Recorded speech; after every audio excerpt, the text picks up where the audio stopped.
Gott kvöld og gleðilega hátíð. Þjóðhátíð í hugum okkar allra margt, tilfinning fyrir þjóðlegri samkennd, eftirvænting barnsins, samkoma fjölskyldunar, vinir og kunningjar hittast og umfram allt drögum við fram allt það sem íslenskt Við höfum fyrir löngu ákveðið með hvaða hætti við komum saman og minnumst lýðveldisdagsins og þannig á það að vera. Hátíðahöldin í föstum skorðum í flestum atriðum eins og til að minna á að á sama hátt mun íslenskt lýðveldi verða í föstum skorðum svo fremi sem við komum saman og munum að íslensk þjóð hefur aðeins í stuttastund af sögu sinni búið við lýðveldi. Í kvöld bregðum við upp fágætum myndum Vigfúsar Sigurgeirssonar allt frá árinu 1944, kynnum okkur sögu fjallkonunnar, heyrum íslensk þjóðlög og alþýðulög, rifjum upp stúdentsárin, fáum að vita hversu mikil vinna liggur að baki hátíðahöldum og hugmyndafræðinni að baki orðuveitingum. Allt þetta fastir liðir í þjóðhátíðahaldi Íslendinga í því hvernig þeir gera hlutina á 17. júní.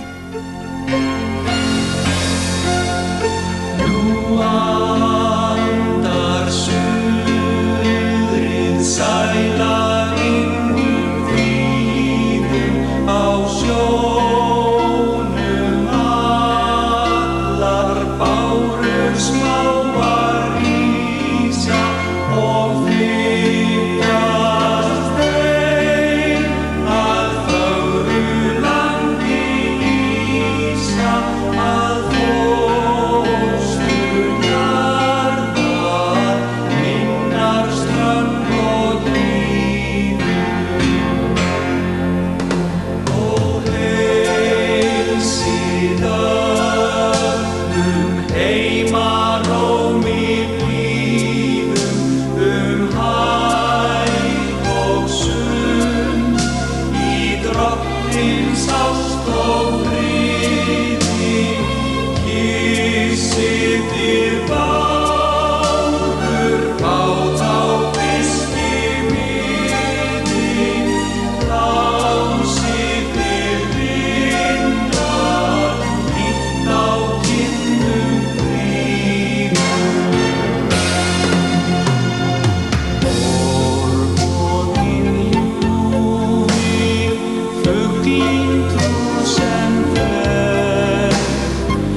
Dagskrá hátíðahalda með hefðbundnu sniði eins og það gjarnan orðað og hefst með klukknarhringingum árdegis, minning Jóns Sigurðssonar heiðruð og ráðherrar og sveitarstjórnarmenn land allt halda ræður.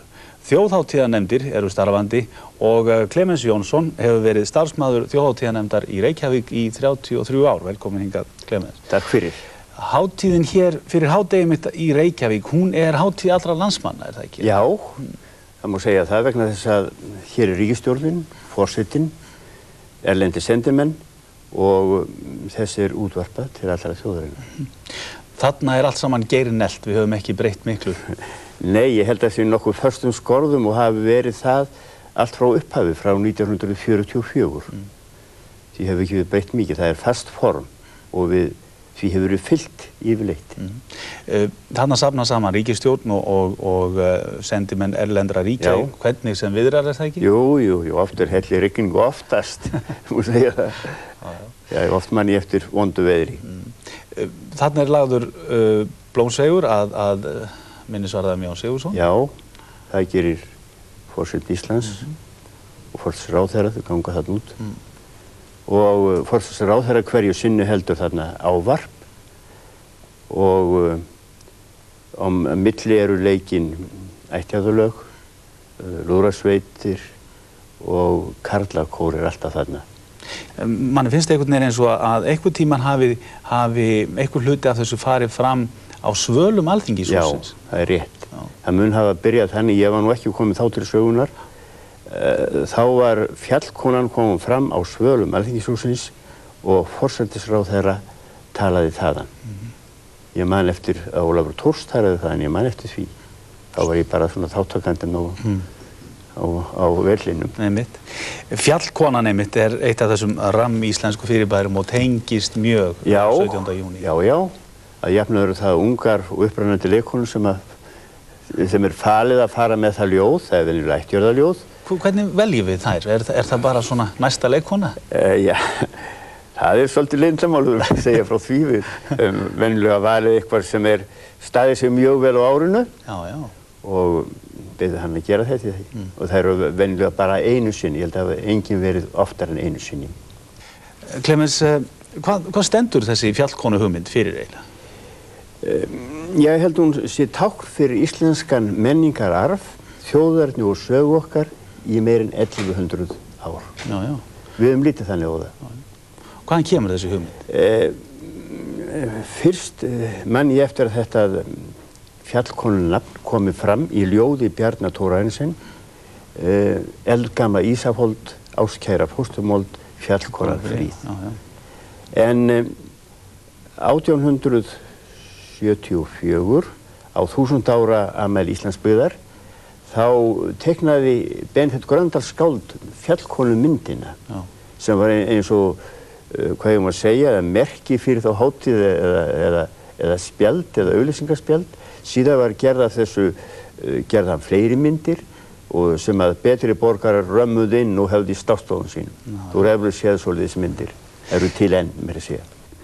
Á mynd frá 1958 ung leikkona í hlutverki fjallkonunar á Austurvelli. Þegar þarna kom fjallkonan fram á svalir Alþingishússins og hún heitir Helga Backman.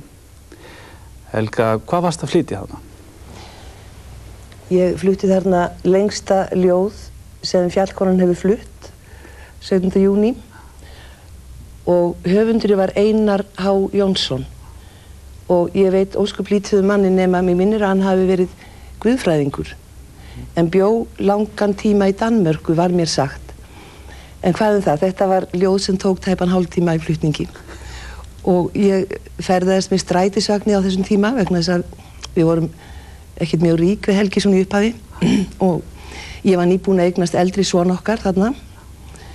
Og ég mani ég var svo horuð að skautbúningurinn sem ég fekk að láni hjá mætri konu í bænum og þurfti að sníkja hann sjálf af því embættið átti engan búning, að hún var bara vel á sig komin manneskja eins og það heitir svona, hvað heitir það, medium, já. Og ég var svo horuð að það var að stoppa búningin allan upp með bómull til þess að hann héngi ekki bara eins og poki á mér. En ég lærði gjarnan í stræt og þetta ljóð og náði því að lokum og naut ekki neitt, víst. En ég gleymi aldrei þessari tilfinningu að koma út á svalir Alþingishússins og byrja að flytja ljóðið vegna þess að það bergmálaði svo sterkt að ég fekk alltaf línuna í hausinn aftur leið því ég var búin að flytja hana. Þannig að það var eins og tvær manneskjur væri að kallast á, sikkur með Austurvöll. En hvað það? Það var rjóma logn og glampandi sólskinn og mér fannst ég aldrei hafa síðan slíkt mannhaf. En auðvitað þetta rosaleg tilfinning að sveifla að gera þetta. Sem betur fyrir að vera gott veður undir hálftíma ljóði. Oft getur þetta nú bröðið til begja vona. En fjallkonan, leikkonur sem valdar eru til þess að flytja þetta ljóð, þær eru gjarnan valdar með, og að hafa haft að hliðsjón að þær hafi staðið sem sérstaklega prýði þetta árið fyrir utan barneignin. Manstu hvað þú hafðir gert stórkostlegt? Nei, það kannast ég ekki við, en ég veit að ég var búin að leika nokkur hlutverk hjá Leikfélagi Reykjavíkur, ég byrjaði þar og ég hef trúlega verið búin að leika Kjarnorku og Kvennhýlli eftir Agnar Þórðarsson og mér minnir líka Dísu í Galdralofti. En ég þori ekki að telja upp fleiri hlutverk, en þetta voru svona þessi stærri hlutverk sem voru í upphafi míns ferils. Ég byrjaði sem betur fer í mjög smáum hlutverkum. Nú á Fjallkonan einmitt að vera svona ímynd þjóðarsálarinnar, landslagsins, jöklanna og þessa krafts sem að býr í íslenskri náttúru og íslenskri þjóð, ekki satt? Hvernig gekk þér og fannstu fyrir því hvað þú svona hélst utan þessa ímynd? Mér fannst ég ekki gegna þessu hlutverki sem ímynd Íslands. Það nú svo margslungi að ég skil ekki alveg hvernig ætti að fara að leika það. En ef ég tala fossa, jökla, fjöll og runna og fögur engi. En hérna ég var nú fyrsta lagi að reyna að skila þessu ljóði sem mér þótti afskaplega vel sami, vel ort ljóð og það var gífurlega bæði sterkt og blítt. Þetta auðvitað mjög hátíðleg stund og þegar ég var þarna á Svölunum þá það bara forsætisráðherra og Fjallkonan sem kom út á svalirnar og ótrúlegt fyrir unga mannesku að horfa yfir þjóðina á Austurvelli. Það mjög sérkennileg tilfinning og maður verður auðvitað uppnuminn. En ég lenti í þessu aftur 77-8 og þá var það á Austurvelli því að þetta hætti fljótlega eftir að ég var þarna fyrst.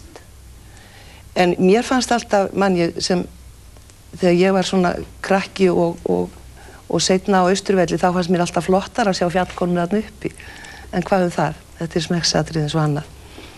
En ég man að þegar ég var beðin að gera þetta aftur, þá ég hafði eytt svo miklum peningum í að gera þetta í fyrra skiptið af því ég þurfti að taka mér leigubíl, hirða búninginn og fyrir nú utan að sníkjan og síðan auðvitað senda þessari góðu konu blóm til að þakka fyrir og síðan að fara í hárgreiðslu og þetta kostaði allt sitt, þannig að ég var alveg staurblöng eftir að hafa orðið þessa heiðus aðnjótandi.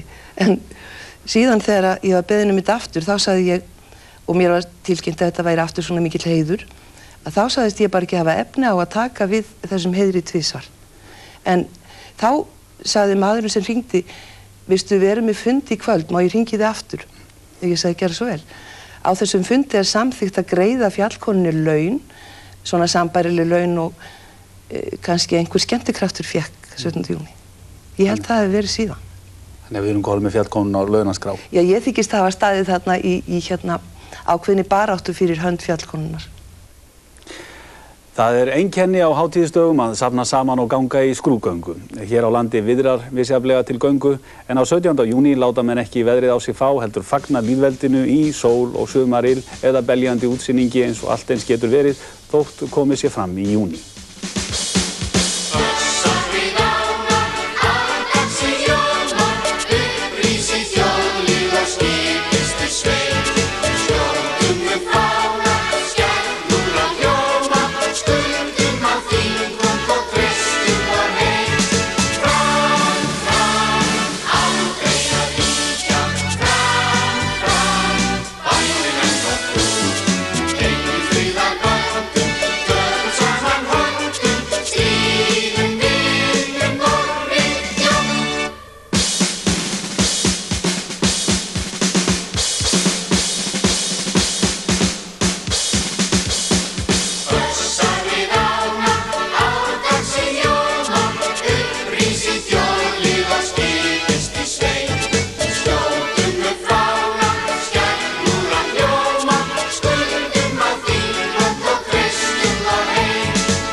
Hvítir kollar settu jafnan svip á hátíðahöld á 17. júní. Ný stúdentar höfðu nýlokið prófum og hlutur þeirra var mikill og enn. En það til dæmis siður að nýstúdentar aðstóði við að leggja blómsveig að styttu Jóns Sigurðssonar á Austurvelli. Hjá mér eru 2 skólamenn og stúdentar, Jón Gissurarson, fyrrverandi skólastjóri og Guðni Guðmundsson, rektor Menntaskólans í Reykjavík. Velkomin báðir 2. Jón, þú útskrifast fyrir rétt rúmum 60 árum, 1929. Hvaða þýðingu hafði þetta próf fyrir þig? Þetta próf hafði bara eina þýðingu sem slíkt. Það var inngang að geta komist í háskóla, hérlendis eða erlendis. Og það var tekið gilt í öllum löndum sem ég veit um. Nú fóru náttúrulega miklu færri í menntaskóla, var það ekki þessum tíma? Jú, við vorum til dæmis 36 þetta ár, 2 af utanskóla og reyndar voru nú byrjaðir að útskrifa stúdenta fyrir norðan þá. Manstu eftir þessum degi, hvað gerðuð ykkur til gamans? Skólanum var slítið á sal. Þar kom eitthvað af gömlum stúdentum. Ég man eftir Davíð Skeving Thorsteinsson. Hann hélt ræðu, kannski héldu nú fleiri, og hélt ræðu á latínu. Sem við skildu nú víst mjög takmarkað. Hérna á eftir þá bauð rektor stúdentum heim til sín, hann bjó í Tjarnargötu. Nú, svo mun það hafa verið daginn eftir, þá var farið til Þingvalla, það var hefð þá. Gist að reyna nótt, þar að segja, það var vakað. Dömurnar þessar 6, þær fengur reyndar einhver afdrep, einhver herbergi, en við hinir ekki. Við áttum að fá veislukost, það fór út túfur, því að auðvitað verið að sulla eitthvað í víni og kokkurinn komst í vínið og var óvinnufær.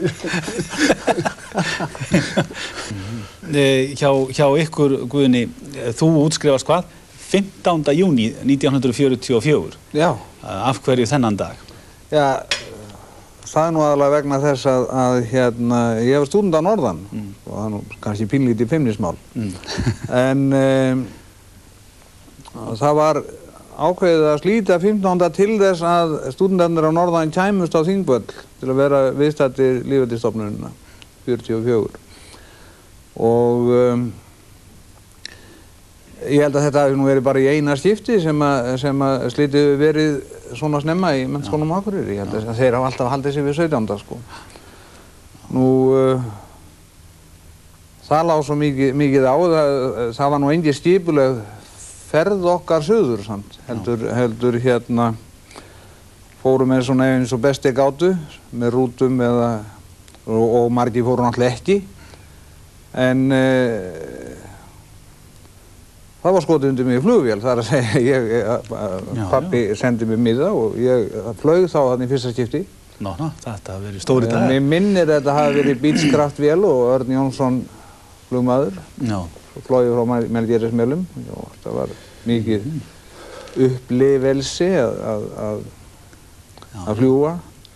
Eiginlega sem ég man mest eftir úr þeirri flugferð er það að það voru þarna hjón frá Siglufirði og aumingja konan, hún ældi látlaust alla leiðina frá flugtæki og til lendingar í Reykjavík. Það var skelfing að horfa upp á það. Ég hafði ekki gert mig grein fyrir að menn geti orðið flugveikir eins og sjóveikir. Og þú hefur svo bara skundað á Þingvöll?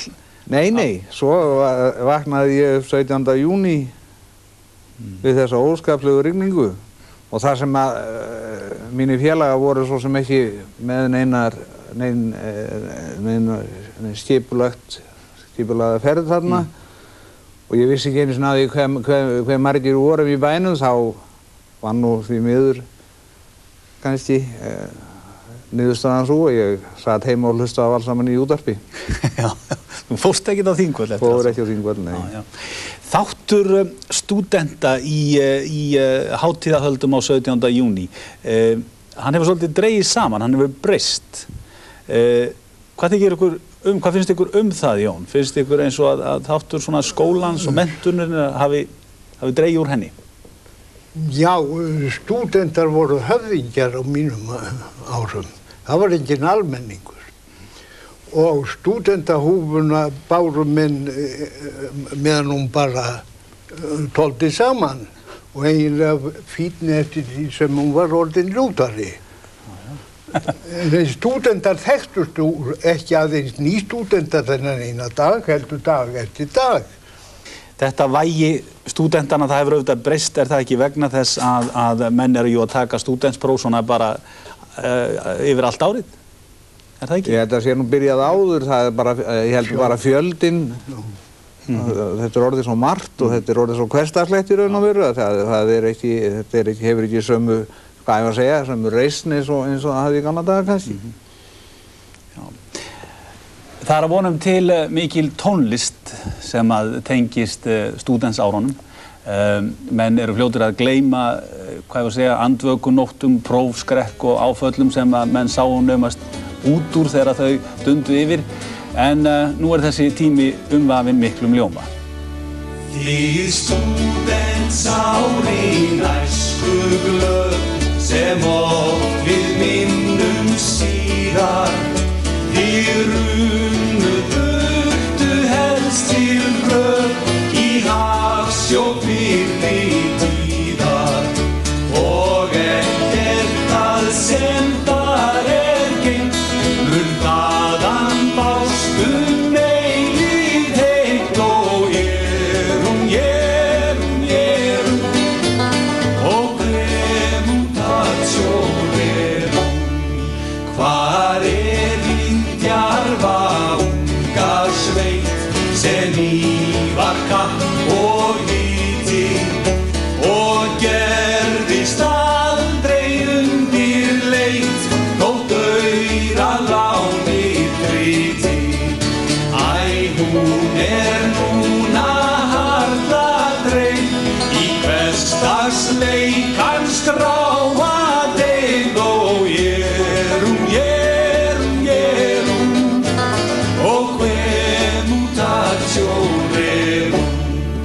eitt lætur vitast lærdóm sinn í lagabraski og refjum en þungan róður hefur hinn að halda bekk í skefjum en boðar sálum syndagjald einn setur bót á þeirra rillatjald og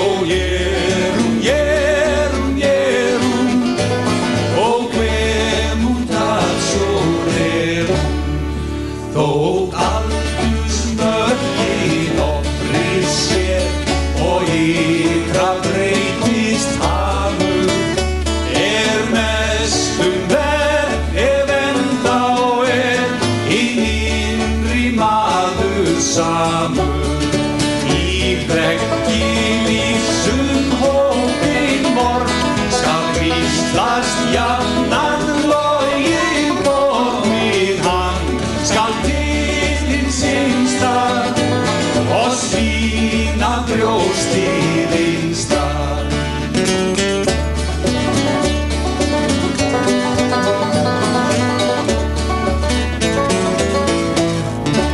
Þjóðin stendur í þakkarskuld við fjölda manna sem skarað hafa fram úr í atvinnu og menningarlífi. Tvisvar á ári, á nýársdag og á 17. júní, er íslenskum þegnum þakkað með því að veita þeim orður. Dr. Jónas Kristjánsson er formaður orðunefndar. Velkomin hingað. Hver er hugmyndafræðin á bakvið þessar orðuveitingar? Já, það er að sjálfsögðu eins og kom fram hjá þér í þínum upphafsorðum að umbuna þeim mönnum sem vel hafa gert, hafa staðið sér vel með ýmsu móti. En auðvitað er ekki hægt að umbuna öllum sem væru verðugir, það er ljóst. Við höfum gert þetta hvað, frá 1918? Já, það var einhvern tímann rétt eftir að Ísland var sjálfstætt, 1918, já, þá þurfti margt að gera í nýju ríki og áður höfðu verið danskar orður og það var ekki hægt að halda því áfram, svo að þá var fitjað upp á þessu að hafa sérstaka íslenska orðu sem var svo búin til og nefnist fálkaorðan. Orðuveitingar af þessu tagi, þar hafa alltaf verið umdeildar, er það ekki bara allar götur frá því? Jú, það hlýtur að verða svo. Það verður alltaf umdeilt og álitamál. Af hverju? Hvað finnst fólki?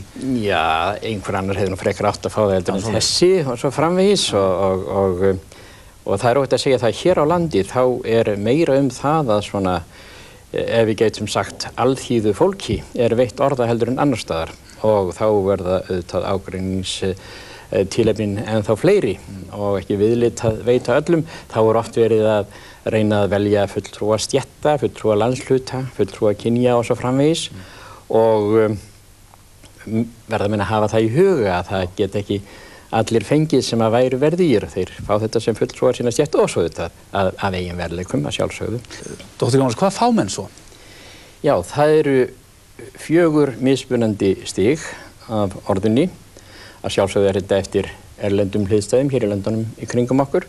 Fyrst er svokallaður riddari og þá er orðan borin í barminum, vinstra megin.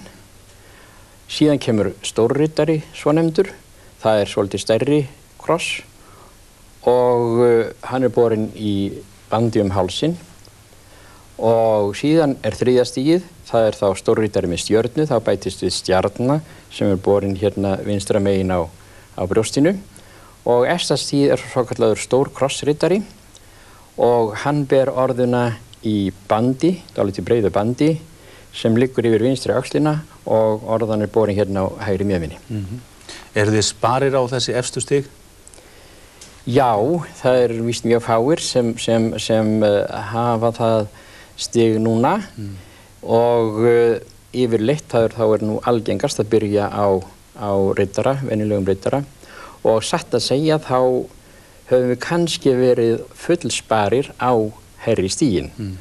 Og ástæðan er vafalaust sú að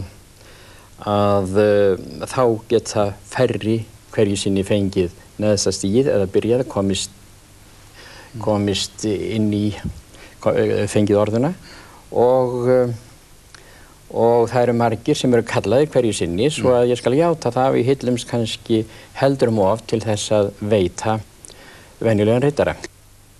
Það hafa orðið breytingar á hátíðahöldum á 17. júní. Þjóðhátíðarnefndir hafa haft við ýmsan vanda að glíma og reynt að bregðast við honum með breytingum.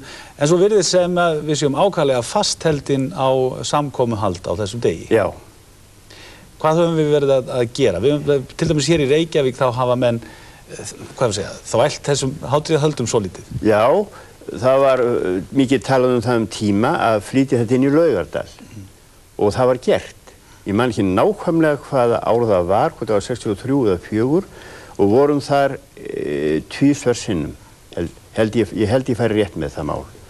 Og það mistókst. Fólk vildi ekki koma þangað. Við lentum í mikilli rigningu og og fólki leið ekki vel. Fólkið vill koma í gamla bæinn á þessum hátíðisdegi og vera í Kvosinni og Austræti og Austurvöll, það ráða heima. Það er búið að reyna líka að fara með þetta út í hverfin? Já, það var farið með dansleikjan út í hverfin tíma og það tókst ekki öllu lauti vel heldur. Það var út af því að það var orðin svo mikil drykkjuskapur og sóðaskapur í miðbænum. Það voru þá glerbrotum allar götur, bréf af pulsum og ís og þess áttar sem var talsveit sóðarætt og leiðilegt.